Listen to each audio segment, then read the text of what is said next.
Dobrodošli v novi predstavitvi iz serije Tek zunaj knjižnice. Moje ime je Mojca Ogrin in v svoji predstavitvi vam želim predstaviti nekaj uporabnih zbirk institucij Evropske unije, z uporabo katerih si lahko olajšate ali popestrite pripravo seminarskih nalog in drugih zaključnih del. Pogledali si bomo zbirko evropskih virov knjižnice Evropske komisije, statistični portal Eurostat in njegove funkcionalnosti ter evropski zakonodajni portal EURLET. Predstavitev snemamo, zato vas prosim, da mi svoje vprašanja zastavite ob koncu. Najprej nekaj besed o Evropskem dokumentacijskem centru. Ustanovljen je bil sporazum med Evropsko komisijo in Ekonomsko fakulteto leta 1989. Je aktivni član informacijske mreže evropskih dokumentacijskih centrov na izbranih univerzah v državah Evropske unije. Hkrati je sestavni del informacijske mreže Europe Direct. Je tudi član mreže raziskovalnih infrastrukturnih centrov Agencije za raziskovalno dejavnost Republike Slovenije. Naše poslanstvo je pomagati članicam univerze pri preučevanju in raziskovanju procesov evropskih integracij in politik Evropske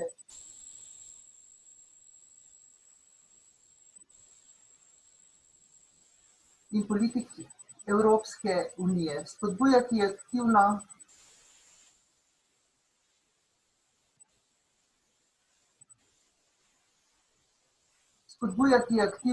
Naše poslanstvo je pomagati članicam univerze pri preučevanju in raziskovanju procesov evropskih integracij in politik Evropske unije, spodbujati aktivno udeležbo v razpravah o evropskih zadevah ter omogočiti čim širši in čim popolnejši dostop do informacijskih virov Evropske unije, tako pedagogom, raziskovalcem, študentom, kot tudi ostalim zainteresiranim javnostim. V knjižnično-informacijskem centru COBISS našo zbirko tiskanih publikacij najdete pod specialnimi knjižnicami. Ker je dostop do bogatstva tiskanih publikacij trenutno onemogočen, priporočam, da kot alternativo uporabite obširno zbirko dostopnih virov knjižnice Evropske komisije. Preden vam predstavim knjižnico Evropske komisije, bi vam rada na kratko predstavila samo knjižnico. Locirana je v srcu Bruslja v obnovljenem samostanu Van Merland, ki obsega cerkev in kapelo Kristusovega vstajenja. Knjižnica je bila ustanovljena leta 1958, hkrati s ostalimi evropskimi inštitucijami. Danes je zgodovinski arhiv knjižnih in dokumentarnih zbirk Evropske skupnosti za premožno jeklo, Evropske skupnosti za jedrsko energijo Euratom in komisij v sestavi tedanje Evropske gospodarske skupnosti. Skozi zgodovinske faze širitve evropskih integracij je v svoje zbirke vključevala uradne publikacije držav članic, njihovih akademskih inštitucij, komercialne izdaje in periodiko, pa tudi publikacije Združenih narodov, Organizacije za gospodarsko sodelovanje in razvoj in Svetovne banke. Tole je spletna stran knjižnice, ki je s centrom elektronskih virov Finder danes eden glavnih virov o politikah Evropske unije. Nekaj besed o pogojih uporabe. Tiskane edicije so na voljo zaposlenim v evropskih inštitucijah in pogodbenim sodelavcem, ostale enote pa so opremljene z linki na polna besedila in dostopna v skladu z avtorskim pravom. Lahko jih uporabljajo zunanji uporabniki. Z registracijo je omogočeno shranjevanje poizvedb, rezultatov poizvedb, urejanje citatov ter naročila na novice. Finder je po funkcionalnosti podoben Nukovem mega iskalniku, le da se vsebinsko nanaša na področje politike Evropske unije. Knjige in članki v revijah, ki niso odprto dostopne, so dostopne z lokacij na fakultetah, če imajo le-te z založnikom sklenjene licenčne pogodbe. Oddaljeno pa lahko do njih dostopate preko mrežnika ali Dikula. Priporočam uporabo naprednega iskalnika, kjer v vnosni maski lahko umete iskanje po avtorju, naslovu, predmetnih oznakah, tipu gradiva, jeziku in letu izida. Nabor zadetkov lahko nadalje zožite z uporabo filtrov na levi strani, ki poleg naštetih kriterijev vključujejo še dodatna, kot so založnik, izdajatelj, zbirka, razpoložljivost. Finder omogoča izvoz zadetkov v različnih formatih in urejanje referenc in citatov. Svoje poizvedbe lahko personalizirate v skladu z vašim interesnim področjem in jih omejite na področja, ki vas zanimajo. Naj vas upozorim še na zbirko odprto dostopnih virov, katere svoje dokumente, študije in publikacije prispevajo inštitucije in pooblaščene agencije Evropske unije. Naslednji portal, ki ga predstavljam, je Eurostat. Gre za statistični urad Evropske unije s sedežem v Luksemburgu, ki nudi Evropski uniji in njenim inštitucijam statistiko na mednarodni ravni v skladu s standardi in merili, ki omogočajo primerjavo med državami in regijami. Ustanovljen je bil leta 1953 za potrebe Evropske skupnosti za premog in jeklo in se je leta 1958 z rimsko pogodbo ob ustanovitvi Evropske gospodarske skupnosti preoblikoval v samostojni generalni direktorat.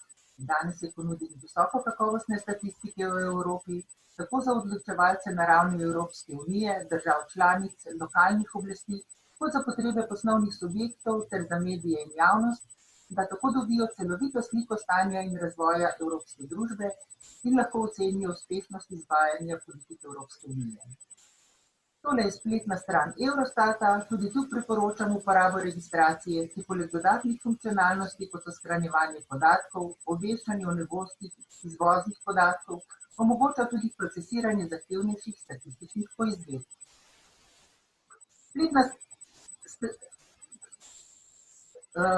Eurostatova podatkovna zbirka vsebuje celoten nabor statističnih kazalcev, ki jih spremlja Evropska unija. Opozoriti vas moram, da Eurostat ne zbira podatkov, skrbel je za terminološko in metodološko harmonizacijo ter primerljivost podatkov, ki so jih prej zbrali nacionalni statistični uradi, kot je v Sloveniji Statistični urad Republike Slovenije, kar pomeni, da so podatki objavljeni s določenim časovnim zamikom. Na slajdu v drevesni shemi vidite podatkovne zbirke, kjer so zbrani vsi statistični kazalci, ki jih spremlja Eurostat. Posamezni kazalci omogočajo tabelarni prikaz in znotraj njega variranje spremenljivk, variranje atributov, kot tudi spremembo prikaza osi v skladu z uporabnikovimi potrebami. Posamezni tabeli lahko izbirate tudi med možnostmi prikaza posameznega statističnega kazalca. Lahko se odločite med tabelarnim prikazom, kot vidite na sliki, grafičnim prikazom, pri katerem lahko izbirate med različnimi oblikami grafov, možnosti izbirate v maski na desni strani, ali geostatističnim prikazom. Tudi v tem načinu lahko poljubno varirate spremenljivke, kot vidite na desni strani. Dobljene podatke lahko izvozite v različnih formatih glede na nadaljnjo uporabo. XLS, PCAXIS, SPSS, PDF in drugim. Na Eurostatovi strani so dostopne tudi vse serije statističnih publikacij, ki jih izdaja urad. Gre za razloženo statistiko, to je ažurni prikaz posameznih statističnih kazalcev s pojasnili, potem sta tu splošni in regionalni letopis in tematske tako imenovane statistične žepnice. Pozadnje si oglejmo, naj vas opomnim še na uporabno orodje, s katerim lahko popestrite svoje predstavitve. To je statistični atlas, gre za prikaz regionalne statistike v geostatistični obliki, ki omogoča veliko vsebinskih in oblikovnih prilagoditev v skladu z vašimi potrebami. Kot zadnjo si oglejmo še zakonodajno spletišče Evropske unije EURLEX, ki je eno redkih, ki je vsebinsko v celoti dostopno v vseh uradnih jezikih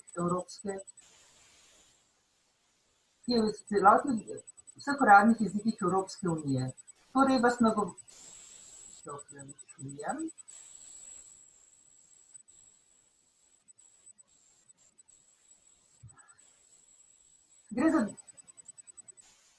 Je eno redkih, ki je vsebinsko v celoti dostopno v vseh uradnih jezikih Evropske unije. Torej vas nagovarja tudi v slovenščini. Gre za dnevno ažurirano podatkovno zbirko s preko 3 milijoni dokumentov od leta 1951 dalje. Tu najdemo uradni list Evropske unije, zakonodajo Evropske unije, pogodbe, direktive, uredbe, odločbe, sklepe, prečiščena zakonodajna besedila, pripravljalne akte, zakonodajne predloge, poročila, zelene in bele knjige ter sodno prakso Evropske unije, sodbe, sklepe, mednarodne sporazume, pa tudi dokumente EFTE.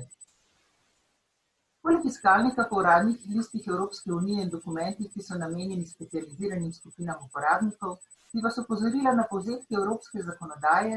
Gre za podstran, kjer so po posameznih področjih oziroma politikah Evropske unije zbrani vsi dokumenti, ki to področje urejajo. Za hitrejšo orientacijo in navigacijo je priporočena uporaba naprednega iskalnika, kjer lahko specificirate svoje poizvedbe ali uporabite glosar, kazalo, na sliki desno spodaj, ki vam pokaže zakonodajo pod določenim geslom. Za konec še nekaj besed o uporabniški autentikaciji. Vse spletne strani in zbirke inštitucij Evropske unije, ki sem jih predstavljala, ne samo le te, ki sem jih predstavljala, uporabljajo enotno registracijo uporabnikov. Registracija uporabnikom omogoča širši nabor storitev, kot so prijava na novice, širši dostop do podatkov, izvoz v različnih formatih, zato vsem, ki boste zbirko Evropske unije redno uporabljali, svetujem, da si ustvarite svoj računik. To je bil kratek pregled zbirk, ki jih boste verjetno najpogosteje potrebovali pri svojem delu. Če imate dodatna vprašanja, bom nanje skušala odgovoriti takoj po predstavitvi. Za kompleksnejše odgovore pa vas prijazno vabim, da mi jih posredujete na elektronski naslov, objavljen ob koncu predstavitve. Hvala.